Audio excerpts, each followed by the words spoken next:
avión de pasajeros queda destrozado en las montañas de California. No había alas ni fuselaje. No había sección de cola. No había asientos del avión. El acero endurecido es reducido a pedazos. Fueron los peores daños que he visto. El accidente dejaba un panorama desolador de los últimos momentos del vuelo 1771 de Pacific Southwest. El avión alcanzó velocidades imposiblemente elevadas. Nos dijeron que pasó la barrera del sonido. Los pasajeros experimentaron una terrible fuerza G. Valoramos las fuerzas del impacto sobre 5000 Gs. Fue una experiencia horrible en los últimos segundos de sus vidas. Independientemente de lo que derribara al vuelo 1771, los investigadores están seguros de una cosa: no fue un accidente.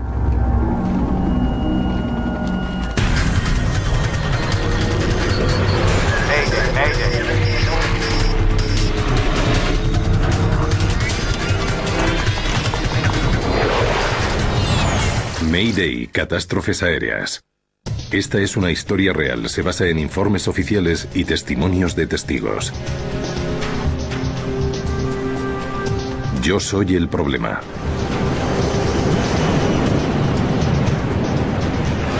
El Aeropuerto Internacional de Los Ángeles, uno de los más ajetreados del mundo. Cada año 40 millones de pasajeros llegan y salen del aeropuerto de Los Ángeles. En la Terminal 1, un grupo de pasajeros y la tripulación con destino a San Francisco pasan por seguridad.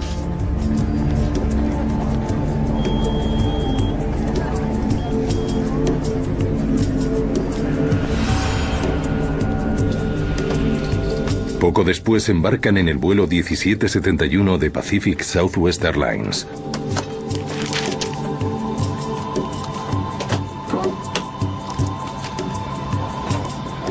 Pacific Southwest era lo que llamaríamos una gran aerolínea regional en aquella época.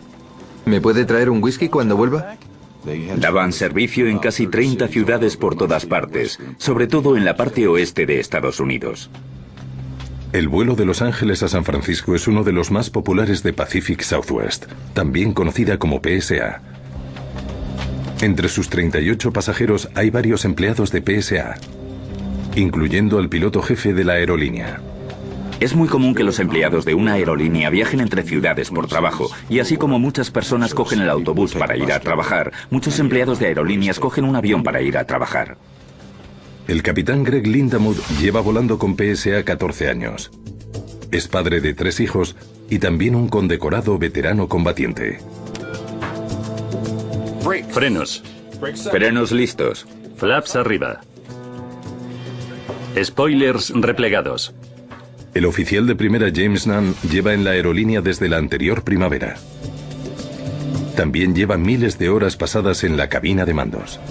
Palanca de empuje.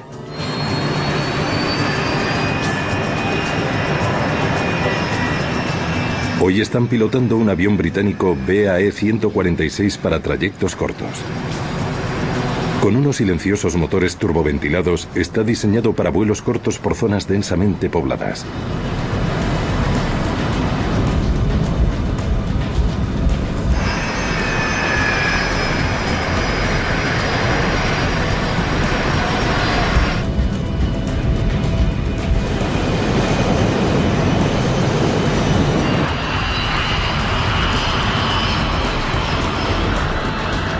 El vuelo a San Francisco durará solo 1 hora.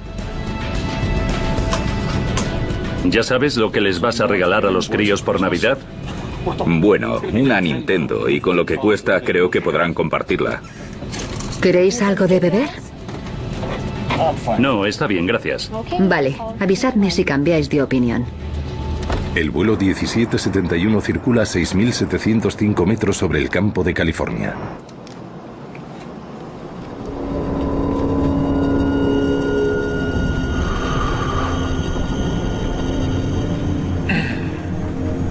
¿Les puedes preguntar qué tal? A tan solo medio camino del vuelo, el capitán Lindamood se preocupa por las leves turbulencias. Centro PSA 1771. ¿Algún dato sobre lo que queda? Tenemos un continuo y ligero traqueteo. PSA, es el centro de las montañas rocosas. No pasa nada. Dios mío, eso era una pistola. La tripulación ahora tiene un problema mucho mayor entre manos. 7-7 responda, 7-7 responda. Han disparado una pistola a bordo del avión. ¿Quiere ir a Monterrey? ¿Puede llegar, señor? Momentos después, el vuelo 1771 empieza a caer en picado. Los testigos vieron el avión brevemente mientras se desplomaba desde el cielo. Iba a una velocidad muy elevada. Parecía como un dardo clavándose en el suelo.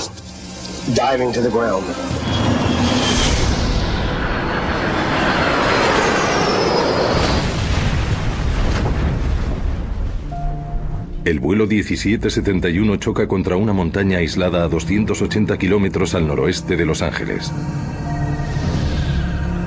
La policía llega al lugar del accidente y se encuentra con un avión de 30 toneladas destrozado.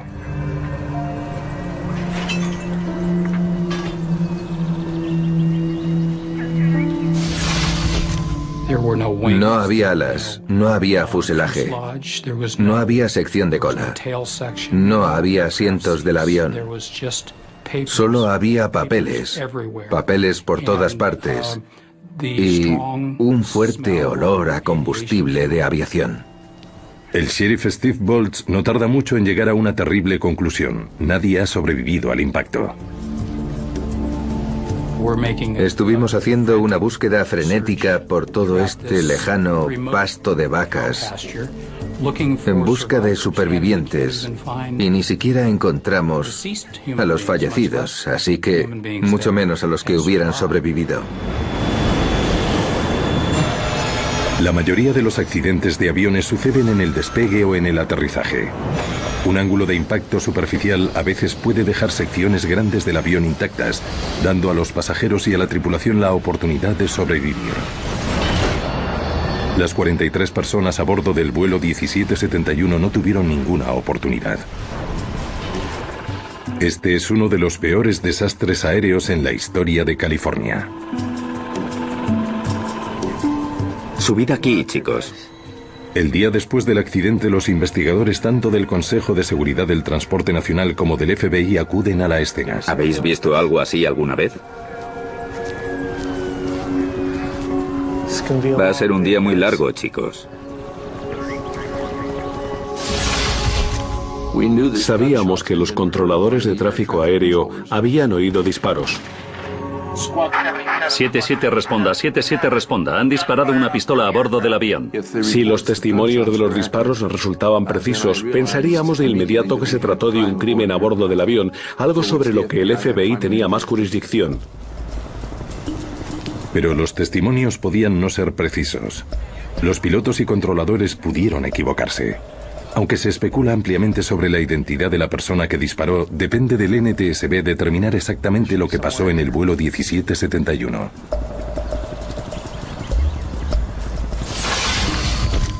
Una de las cosas que tienes que evitar en la investigación de accidentes es tener nociones preconcebidas. Por ejemplo, la mayoría de nosotros nunca ponemos la radio, nunca vemos la televisión cuando hablan de la escena porque, aunque conscientemente no te des cuenta, si recibes tanta información, cuando vas allí de forma subconsciente, empiezas a mirar las cosas de acuerdo con dicha información, así que intentamos llegar a la escena con una opinión totalmente objetiva de lo que ha pasado.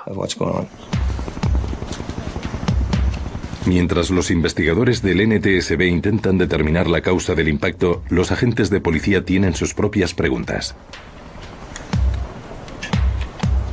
Se está estableciendo quién tenía un móvil, quién tuvo acceso, quién era la víctima buscada.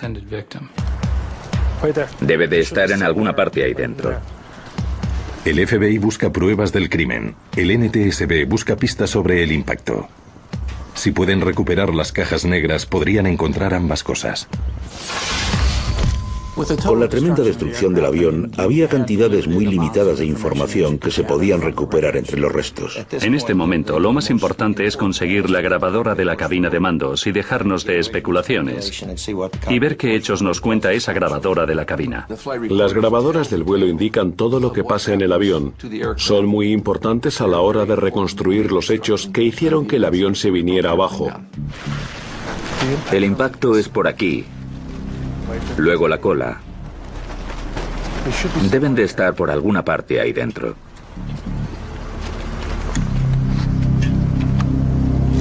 Creo que es eso. Tras horas de búsqueda entre los escombros, el esfuerzo por fin merece la pena. Recuperan las dos cajas negras del avión. La primera grabadora que recuperaron era la de la cabina de mandos y fue reconocida por su tapa naranja, y todo lo que quedaba, aunque gravemente dañado, seguía siendo reconocible como una grabadora.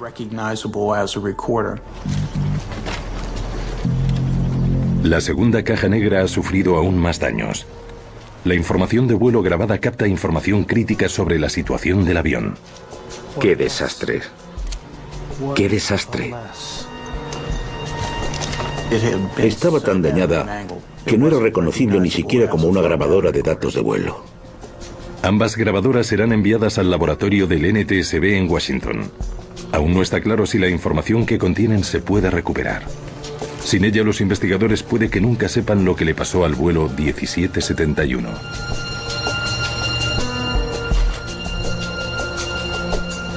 Es lo primero que haces cuando llegas a la escena. Buscas la grabadora de voz de la cabina de mandos. No se puede expresar lo importante que fue en este caso porque no quedaba estructura del avión en la que trabajar. No teníamos restos en el sentido normal de la palabra.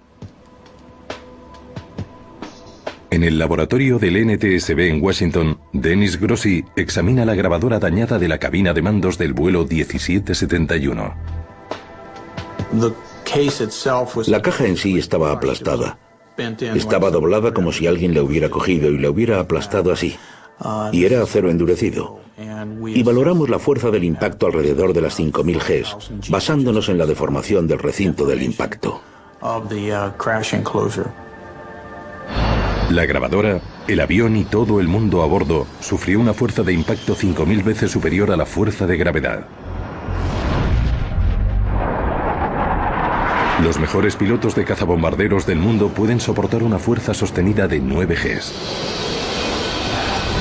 En un accidente, el cuerpo humano a veces puede sobrevivir a 100 Gs durante un breve segundo. Una fuerza 50 veces más intensa es difícil de soportar. Dennis Grossi sabe que el tremendo impacto pudo acabar con cualquier posibilidad de oír las últimas palabras de la cabina de mandos del vuelo 1771.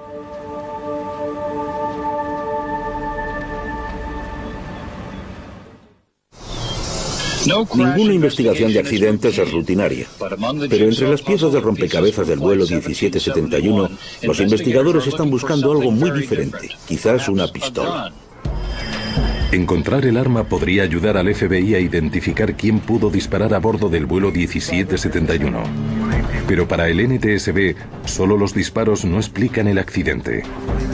Una bala no debería llevar a pique a un avión comercial moderno. Hay mucho desconocimiento sobre la descompresión.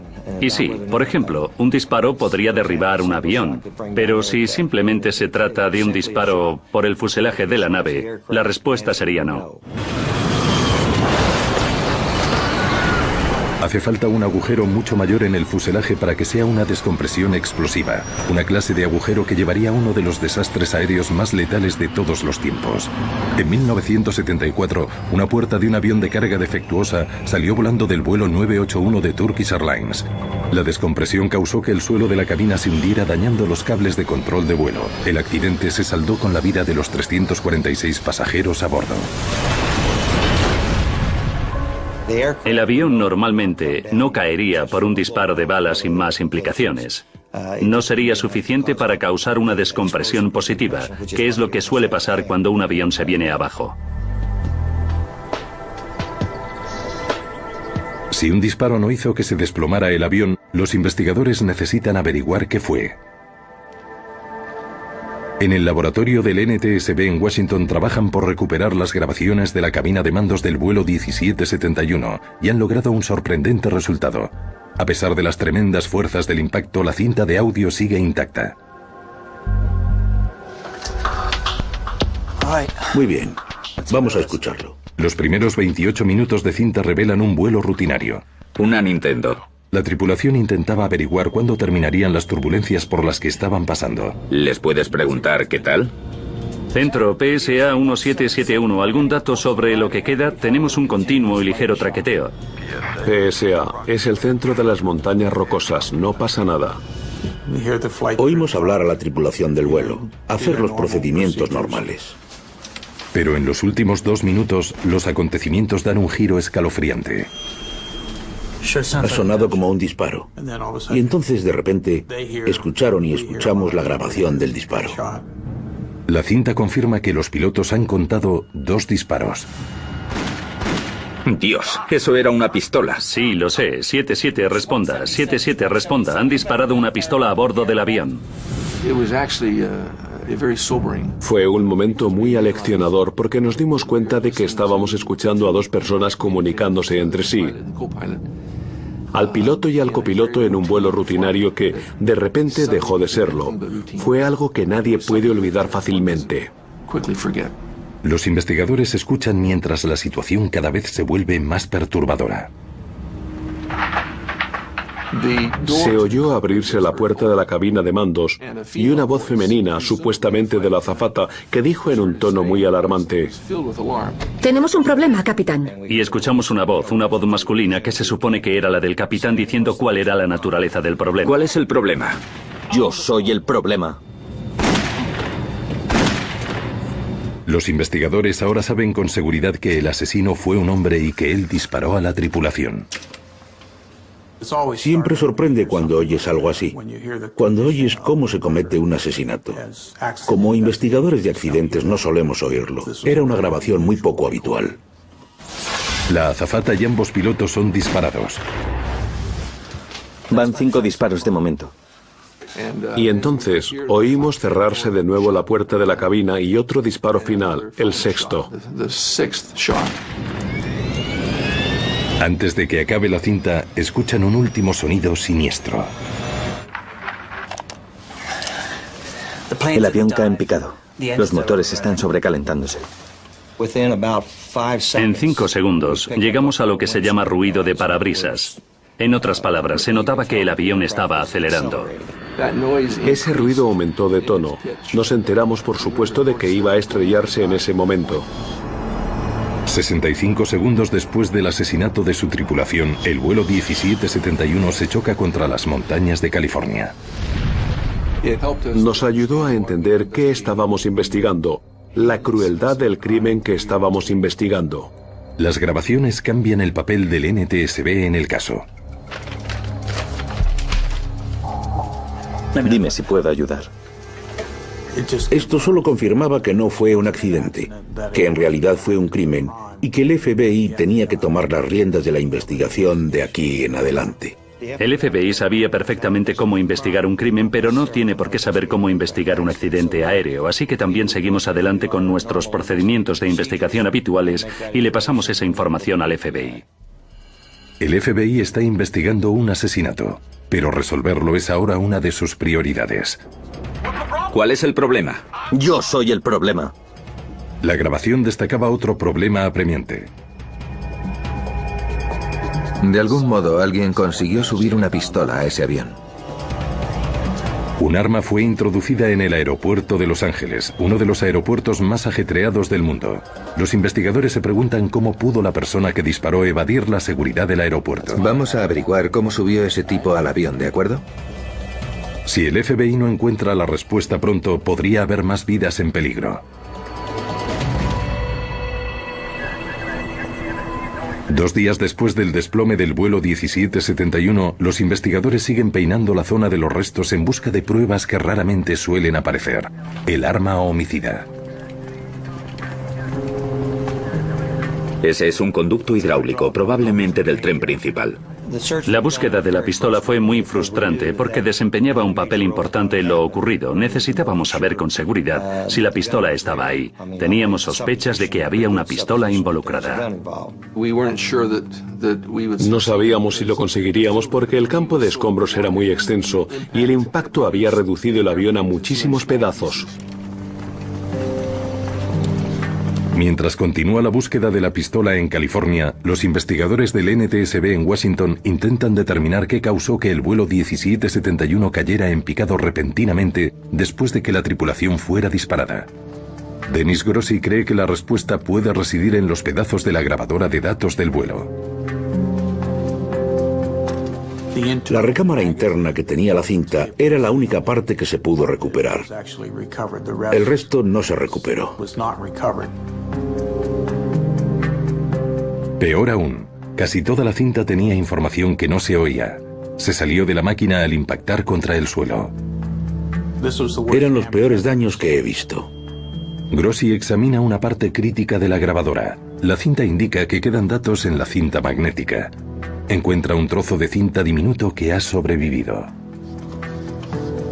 La recámara no sobrevivió y la cinta quedó destruida salvo un trozo de 15 a 20 centímetros que estaba enrollado en los cabezales y el cabrestante. Con un trozo de cinta tan corto, resulta dudoso si habrá información útil en ella.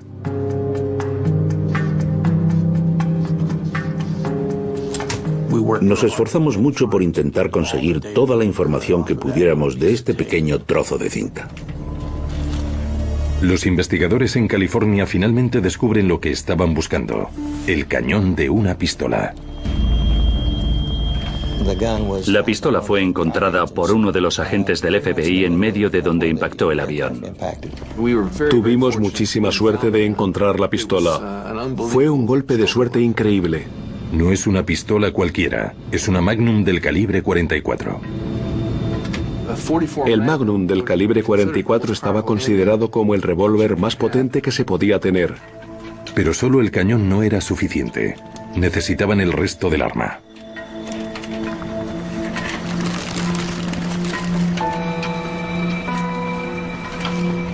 Afortunadamente la encuentran. El cilindro con 6 cartuchos gastados. Su estructura estaba demasiado bien hecha como para que se pudiera romper el cañón, así que eso sugiere la potencia del impacto del accidente. La pistola destrozada lleva un mórbido descubrimiento. Cuando vimos lo que quedaba de la pistola, había una porción del dedo entre el gatillo y el seguro. Eso lo llevamos al laboratorio del FBI en Quantico, Virginia. El análisis del laboratorio puede que ayude a resolver un misterio pendiente durante toda la investigación. El FBI tiene un arma, una escena del crimen y 42 víctimas asesinadas. Lo que falta es la prueba de la identidad de la persona número 43 a bordo, el asesino. En nuestra investigación de hoy en la zona hemos localizado un arma y dicha arma va a ser examinada y, por supuesto, cualquier relación entre ella y el crimen se desarrollará completamente. Necesitábamos determinar un móvil de por qué alguien haría algo así. Alguien tuvo que disparar y tenía que tener una razón para ello. Es parte del asiento y parte de la estructura. Realmente, en cuanto a la investigación en la escena, depende del NTSB mover ficha, por así decir, pero fuimos capaces de responder a preguntas que pudieron sugerirles a los investigadores del FBI en la escena. Como digo, no tienen los conocimientos para saber en qué fijarse, pero en cuanto a los aspectos criminales, sin duda sabían qué preguntar. En la zona del accidente, el NTSB ha recuperado un resto que podría ayudar a explicar lo que pasó en el vuelo 1771, un fragmento de un asiento de pasajero. De hecho, encontramos un asiento que tenía un agujero de bala en él. Si pueden determinar exactamente dónde estaba ese asiento, el registro de asientos de pasajeros de PSA podría darles a los investigadores el nombre de otra de las víctimas disparadas antes de que el avión se estrellara.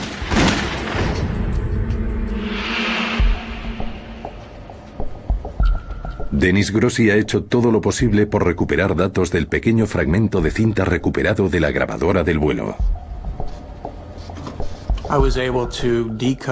Pude descodificar el pequeño trozo de cinta y conseguir los últimos segundos. Contiene información, pero solo de una duración de 6 segundos. Los investigadores descubren que en sus últimos momentos el avión operaba normalmente, sin problemas mecánicos, salvo por una cosa.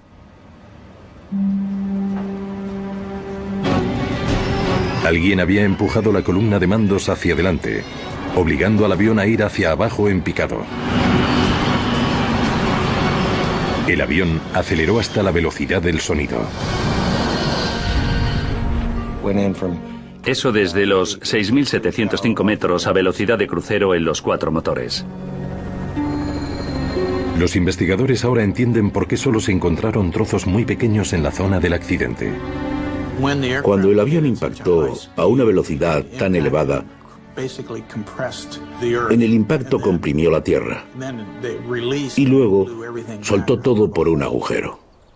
El duro impacto lanzó algunos escombros de nuevo al aire antes de que pudieran quemarse por la explosión. Todo el material ligero, todo el papel en el avión, cualquier material aislante del avión, todas las luces salieron volando en el aire y luego el viento lo transportó todo a kilómetros de distancia. El hecho de que el avión se viera forzado a caer en picado explica por qué el PSA 1771 se chocó tan rápido. También añade aún más urgencia a la investigación del FBI, ya que era casi seguro que el asesino tuviera la mano en los mandos. Se trata ahora del peor asesinato en masa de la historia de California. Pero los investigadores siguen sin tener pruebas suficientes para estar seguros de quién fue el asesino, ni de a quién intentaba matar. ¿Fue el trabajo de un loco que quería cometer un asesinato en masa? ¿O el asesino estaba centrado en un pasajero en concreto y a sangre fría sacrificó a todo el que estuviera a bordo?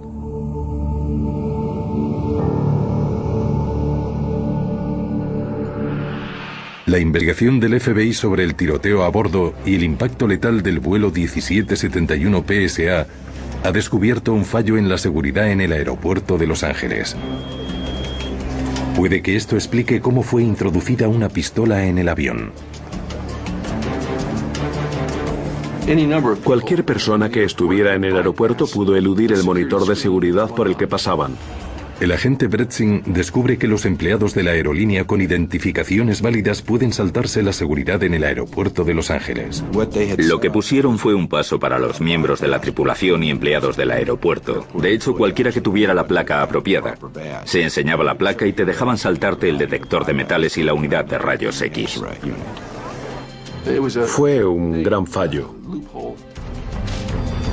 Bretzing sabe que el asesino era un hombre, y por el manifiesto de pasajeros del vuelo 1771 puede ver que había 4 pasajeros varones que trabajaban tanto para Pacific Southwest como para su filial, US Air.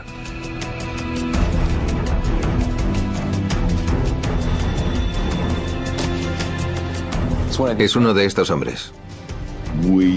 Suponemos que pasó por seguridad llevando el arma.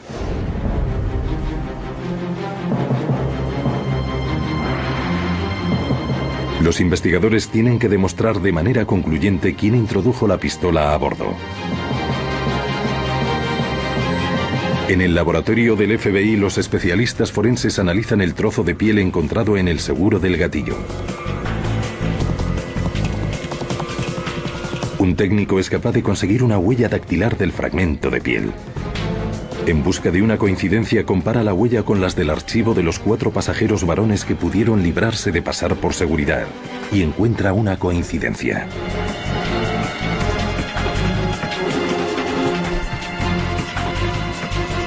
Había bastante del índice que pudieron usar y coincidía. Solo días después del impacto que se llevó 43 vidas, el FBI ha identificado al asesino. Fue un elemento clave en la investigación. Su nombre es David Burke. David Burke limpiaba en la aerolínea. Era uno de esos empleados que entraba después del aterrizaje y ayudaba a limpiar el interior. Los investigadores ahora saben que David Burke introdujo una pistola a bordo del vuelo 1771. Lo que ahora necesitan es explicar por qué. Un móvil te ayuda más a entenderlo. Te ayuda a desarrollar todo el mosaico del crimen.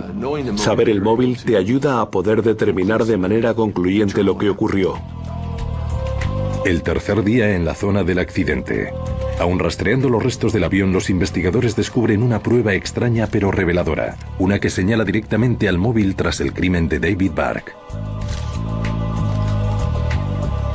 Durante la búsqueda, uno de nuestros hombres encontró una bolsa de mareo y supo inmediatamente que era una pieza esencial para el puzzle. Como empujó al avión a caer en picado, Bark sin querer dejó la pista vital que podría ser descubierta.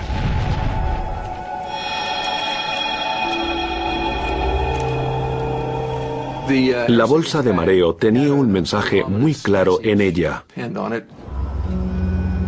Bark había escrito una nota sin firmar durante el vuelo. Expresaba su resentimiento contra un hombre llamado Ray. Hola, Ray. Creo que es algo irónico que terminemos así. Te pedí indulgencia por mi familia, ¿recuerdas? Bien. Pues no la tuve y ahora no la tendrás tú. Ese fue el mensaje que recuperamos de esa bolsa de mareo. La bolsa de mareo es la pista decisiva que estaban buscando. La pista que establece el móvil de David Bark.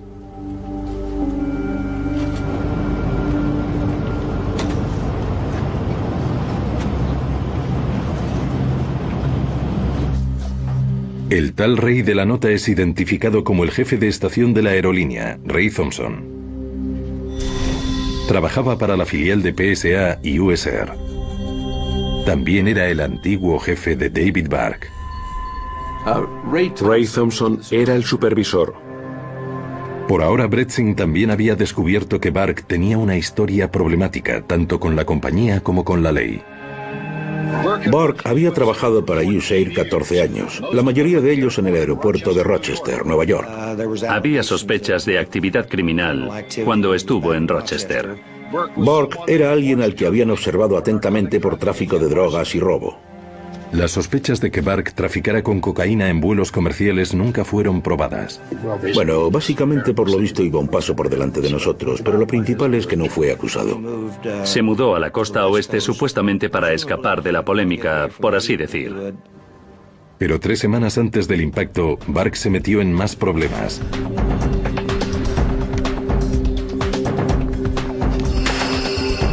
Fue despedido de la empresa tras ser grabado robando dinero del bar para el vuelo. Había robado dinero del fondo que los sobrecargos usan para dar el cambio y había robado lo que ascendía a $69 y esa fue la gota que colmó el vaso. 3 semanas después de ser despedido, a Bark le dieron la oportunidad de apelar. Al señor Burke le despidieron varias semanas antes del vuelo. Gracias por venir, David. Volvió para una apelación el día del vuelo. He revisado tu expediente. Fue despedido por Ray Thompson. Tu apelación ha sido denegada. Bajo la intensa presión económica, Bark se sentía al borde del abismo. ¿Por qué tienes que ser tan capullo? Esa entrevista de despido no fue muy agradable. Mi decisión es definitiva, señor Bark.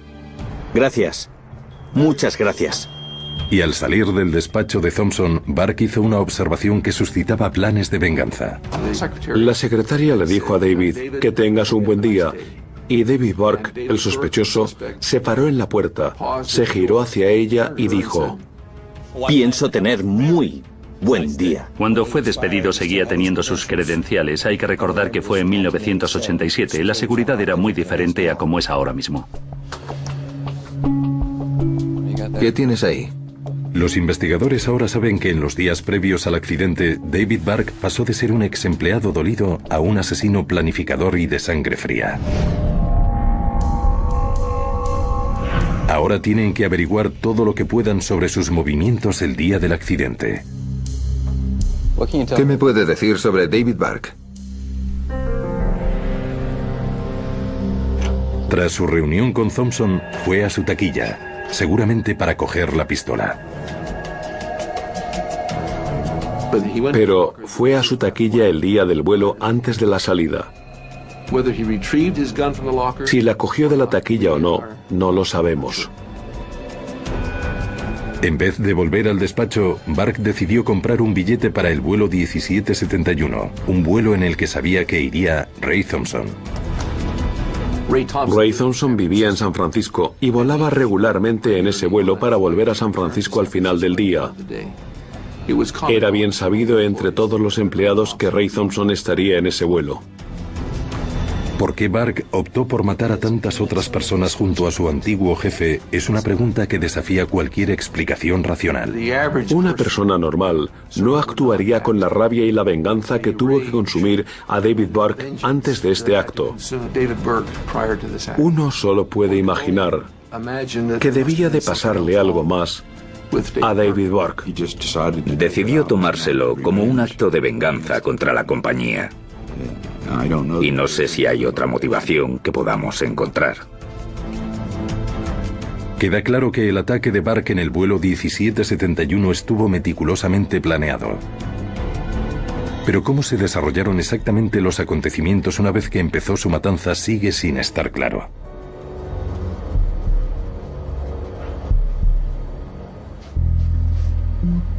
Los investigadores del NTSB han proporcionado una importante pieza del rompecabezas. Han sido capaces de relacionar el fragmento de asiento perforado por la bala con su ubicación exacta a bordo, fila 4, asiento C.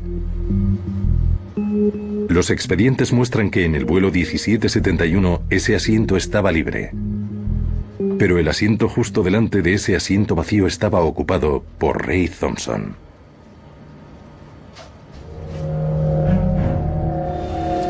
Esto indica la tremenda potencia del revólver del calibre 44 de Burke. Sus primeros 2 disparos perforaron no uno, sino 2 asientos del avión. El agujero de bala se hizo cuando la bala pasó por Ray Thompson y luego entró en el asiento y dejó un agujero de bala ahí. Saben que Burke disparó al menos a 4 personas durante su ataque cargado de rabia en el vuelo 1771, a Ray Thompson y a 3 miembros de la tripulación. Esos son 5 disparos, pero los investigadores escucharon 6 en la cinta. Deben explicar cada uno de ellos.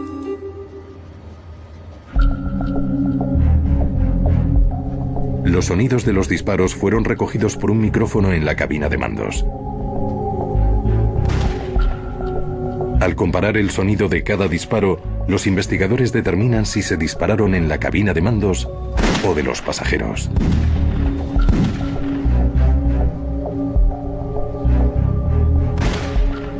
Los disparos realizados en el avión no fueron en la cabina de mandos, pero sí en el avión y se oían lejos, pero contenidos. Otros disparos eran más altos y claros, lo que indicaba que se realizaron más cerca del micrófono de la grabadora. Los disparos que se hicieron en la cabina de mandos eran muy altos. Tuvimos 3 disparos que se hicieron fuera de la cabina de mandos y 3 disparos que se hicieron dentro de ella. Los investigadores no saben quién fue disparado con la última bala, solo que fue disparado en la cabina de pasajeros. Es suficiente para que puedan encajar el panorama de los horribles momentos finales a bordo del PSA 1771.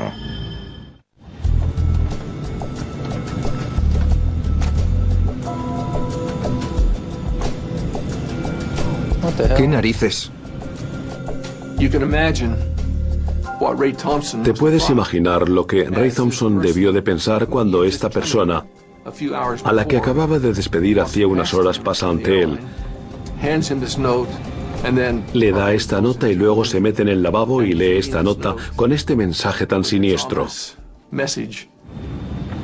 A continuación, escuchan el sonido de la puerta del baño abriéndose.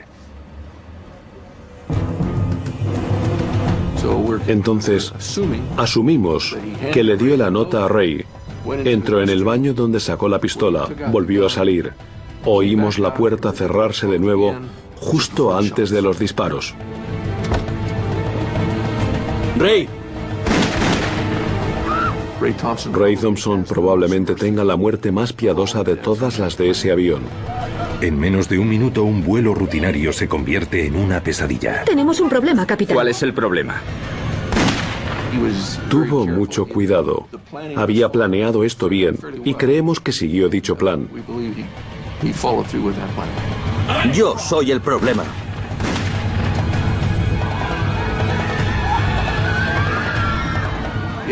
No hacía falta tener muchos conocimientos o experiencia por parte de los pasajeros para saber que tenían serios problemas.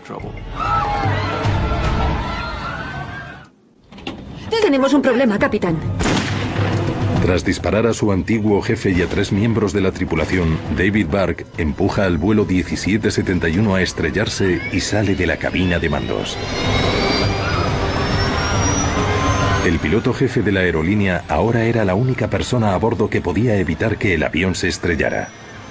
Un piloto fuera de servicio puede que fuera hacia adelante para intentar prestar la ayuda que pudiera cuando se dio cuenta de que algo drástico estaba pasando. ¿Qué narices estás haciendo? Me tienes que dejar entrar ahí. No hagas esto, ¡vamos! Pero a Burke le quedaba una bala. ¿Qué narices estás haciendo? Esa pudo ser la 6ª bala. Algunos especulan que David Burke se suicidó. Las pruebas sugieren lo contrario. Si se hubiera suicidado, la pistola se le habría caído de la mano tras haberse disparado. Pero por un fragmento de la punta del dedo de Burke recuperado del seguro de la pistola, Bretsin determina que el asesino estaba vivo, sujetando la pistola, hasta el momento final del impacto.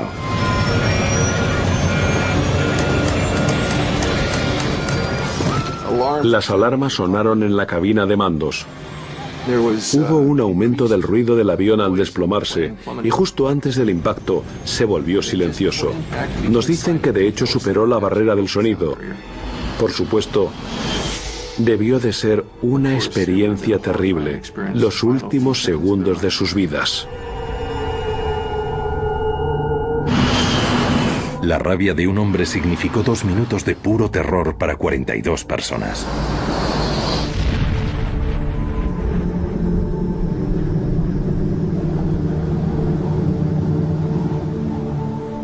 El FBI cree que un hombre fue el responsable del accidente del vuelo PSA 1771 en las montañas del condado de San Luis Obispo, en el que se saldaron las vidas de 43 personas a bordo.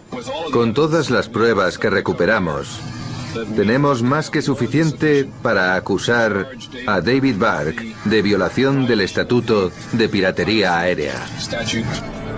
El crimen sin precedentes es resuelto, pero las autoridades de aviación se quedan con una perturbadora pregunta. ¿Podría ocurrir otra vez? La tragedia del vuelo 1771 provocó la intervención de la Administración de Aviación Federal. El cuerpo que regula la industria aérea tomó medidas urgentes para reforzar la seguridad. El FAA salió y canceló el paso libre de seguridad para las autoridades, así que a partir de ahí, las tripulaciones y los empleados tenían que pasar por la seguridad normal, como el resto de pasajeros. Ahora es obligatorio que cualquier empleado que deje una aerolínea, ya sea por despido, por jubilarse o lo que sea, debe devolver sus credenciales inmediatamente. Subir a un avión ahora con una pistola no diría que es imposible, pero es casi imposible. Pero las nuevas medidas no evitaron el incidente del secuestro aéreo más letal del mundo. Los atentados del 11 de septiembre llevaron a reforzar nuevos procedimientos de seguridad en todas las aerolíneas.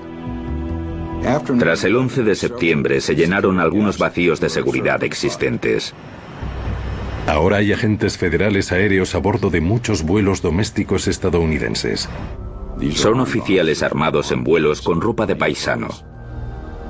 Las puertas de la cabina de mandos han sido reforzadas con Kevlar y permanecen cerradas durante todo el vuelo. Las puertas están hechas de modo que sea muy difícil abrirlas. Están hechas a prueba de balas. Si David Burke fuera en un avión hoy, cuando llegara a la cabina de mandos, no podría haber hecho nada con el arma que llevaba. Así que podría haber herido o matado a gente por la espalda, pero no habría podido estrellar el avión. Finalmente, muchos pilotos de aerolíneas domésticas ahora pueden llevar armas de fuego. Todas estas medidas han hecho que volar sea más seguro. Pero no hay nada que pueda eliminar totalmente el riesgo de otro David Burke. Bueno, en mi opinión, la seguridad en aviación se ha mejorado tremendamente.